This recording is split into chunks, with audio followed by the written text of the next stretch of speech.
Hi there. So I've known Bryan for like at least 40 years. So we've been, I was fortunate enough to be like what I would consider a best friend of Bryan. So I've got a little story here to share with you guys. What is your dash? We all have one. You go to the graveyard, you see when somebody was born, you see when somebody died. In between is their dash. These are a few of Bryan's dashes. Bryan's life touched so many people. I met him when we were both in our young 20s. We met at Alvin Christian Church. He came to work with the youth there, and we were very soon very close friends as we had very similar adventurous spirits and hearts that wanted to help others.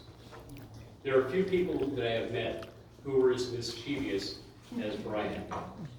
He was always up to pulling pranks and making up funny stuff. So one of the pranks that he did, which I didn't write down, but I figured I better share this anyway. He was over at our house one day, out in the backyard. Our kids were playing with finger paints. And so Bryan wanted to teach them how they could do some finger painting all over their face with paint that doesn't come off very easily. So for years after that, I wanted to get even. And I never had that opportunity. And, Alyssa would have been one of the benefactors of that. Anyway, others who knew him will also attest to how mischievous and funny he was. Whatever Bryan did, he did with excellence. He worked in the construction industry for many years of his working life. He mastered finished carpentry with a precision I have never, ever seen. And I was fortunate to have him do that kind of work at my house. So every day I look around there and just go, look how perfect this stuff is. So it's nice, little trims, on the roof. When he did the roof of my house, he didn't just do the roof, but at the top I've got these funny little pointy things that he made that are just little trademarks of Bryan saying, I gotta do something to say I was here.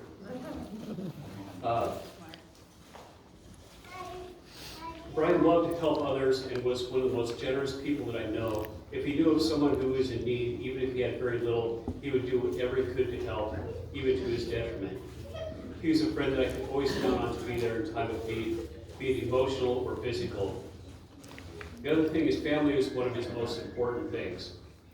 The love he had for his wife and kids was easy to see. Extended family was welcomed into his home, cared for as his own kids, as well as others. Bryan modeled how to live life in a way that those around him knew that they mattered. Bryan served the Lord with his whole life. Many people claim Christ as Savior, but it is hard to see their life. Not so with Bryan. He'd been involved with teaching, serving, and mentoring those around him in love. Bryan also sponsored, Kathy, many children through Compassion and World Vision. And that's something I encourage you guys to get involved with if you don't know what that is. But you have the opportunity to change some kid's life, and it doesn't cost very much to do every month. Me and Sally have been doing that too for a long time.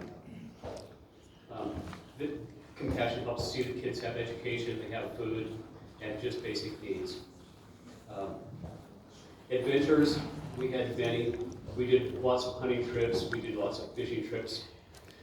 We did caving, did dirt bike rides.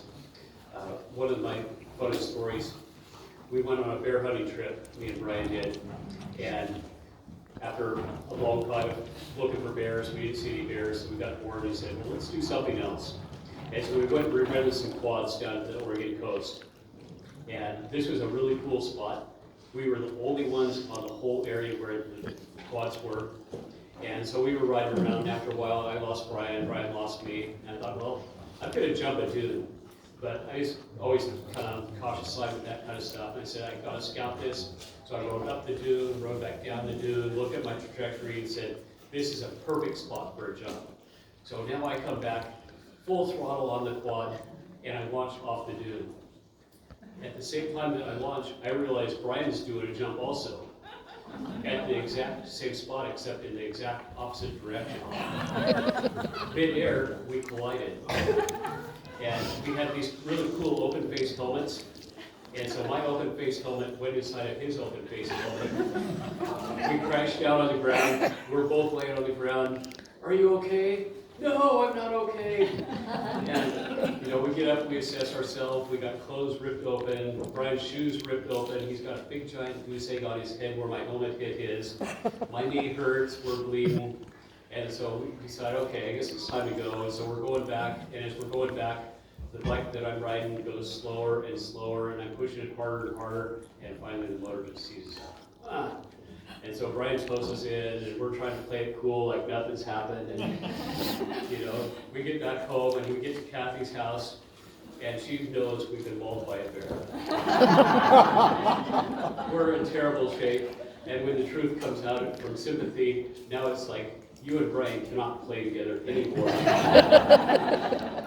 So, anyway, I had lots of adventures with Bryan, we had lots of fun, we had lots of tears, but it just, I was so fortunate to have Bryan for one of my best friends. And the neat thing is I get to have him for my best friend for eternity too.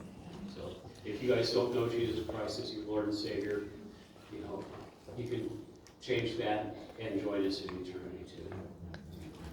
Good job.